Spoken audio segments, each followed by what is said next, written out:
ሪዝቅ ሰፊ ነው። ኢብኑል ቀይም አራት የሪዝቅ ሰበቦችን ይጠቅሳሉ።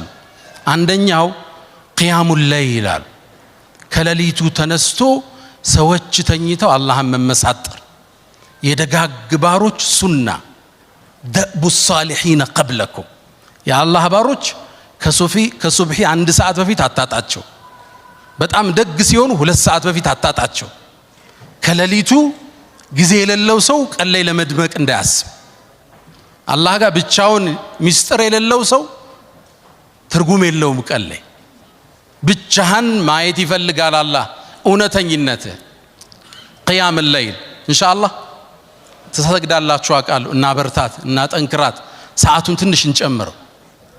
ሁለተኛው አሉ ኢብኑል ቀይም አልእስትግፋር بالأسحار وبالأسحار هم يستغفرون والمستغفرين بالأسحار ሱብሒ ከመምጣቱ አንድ 10-20 ደቂቃ በፊት ቁጭ ብለ የቀን ውሎህን የታሪክ ወንጀልህን ጉዞህን የተበላሸው ኢኽላስህን አስበህ ትንሽ ወደ አላህ መመለስ ማውራት አላህን መማፀን ማህርታውን መጠየቅ አስተግፊሩላህ ወአቱቡ ኢለይክ ብቻ የሌሊት እስትግፋር።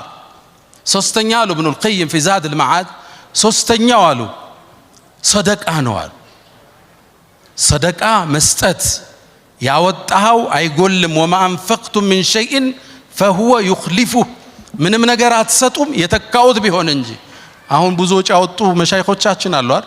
ሪዝቁ ተመልሶላቸዋል። ክብሩን የቀራቸው ደረጃውን የቀራቸው ቃሉ ነው አላህ።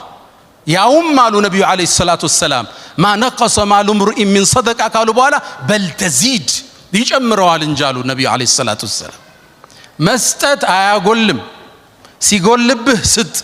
ሪል ስቴት ዴቨሎፐር አንድ ወንድም አለኝና ሲቸጋግር ምንድነው የምታረግ አልኩት። ያለኝም ብር ሰብስቤ ሰደቃ ሰጠዋለሁ አለ። እዛ ይከፈታል። እንዲህ የሚያምኑ ነጋዴዎች አሁን አሉ። ሲሰጥ ነው የሚከፈትም ይሉ አልহামዱሊላህ ረቢል ዓለሚን። አራተኛ አሉ ኢብኑል ቀይም ረሂመሁላህ የጧትና የማታ ዚክሮች አዝካሩ الصباح والمساء አላህ ይወፍቀን ሁላችንም።